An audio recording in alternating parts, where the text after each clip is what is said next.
کہ رمضان المبارک کو اسلام کے 5 ارکان میں ذکر کیا گیا. اس بات کی دلیل ہے کہ رمضان واجب اور فرض ہے. کوئی آدمی نہ سمجھے کہ میں رکھا بھی تو چلے گا نہیں بھی تو چلے گا.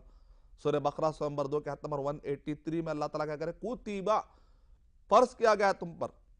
سورہ بقرہ سورہ نمبر 2 کے آیت نمبر 185 میں اللہ تعالیٰ کیا کرے, فَمَنْ شَهِدَ مِنْكُمُ الشَّهْرَ فَلْيَصُمْ. اگر کسی کے پاس شرعی عذر نہیں ہے تو اللہ تعالیٰ کیا کہہ رہے ہیں کہ جو کوئی بھی اس مہینے کو پالے, مِنْكُمُ الشَّهْرَ فَلْيَصُمْ, تو اللہ تعالیٰ کہہ رہے ہیں اس کو روزہ رکھنا ضروری ہے. وَإِذَا رَأَيْتُمُوهُ فَصُومُوا, جب تم ہلال دیکھ لو, چاند کو تم ہلال کی شکل میں دیکھ لو تو تم کو روزہ رکھنا ہے. یعنی کہ الامر للوجوب, یہاں پر کمانڈ ہو رہا ہے, اللہ اور اس کے رسول صلی اللہ علیہ وسلم کی طرف سے کمانڈ ہو رہا ہے. اور کمانڈ کا مطلب ہوتا ہے واجب, فرض.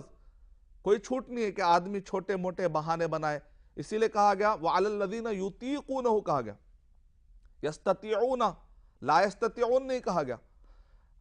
یطیقون مطلب پوری طریقے سے اس نے محنت کر لی, کوشش کر لی, اب اس کے باوجود بھی روزہ نہیں رکھ پا رہا ہے تو ان کے مسائل الگ ہیں. ایک استطاعت کا ورڈ یہاں پر اللہ نے استعمال نہیں کیا, اطاقہ, یعنی ایک آدمی نے بہت کوشش کی, اس کے باوجود بھی اس کے لیے کمزوری کی وجہ سے, سفر کی وجہ سے, بڑھاپے کی وجہ سے, بیماری کی وجہ سے, رکاوٹوں کی وجہ سے, شرعی عذر کی بنیاد پر نہیں کر پا رہا ہے, تو تب چھوٹ ہے.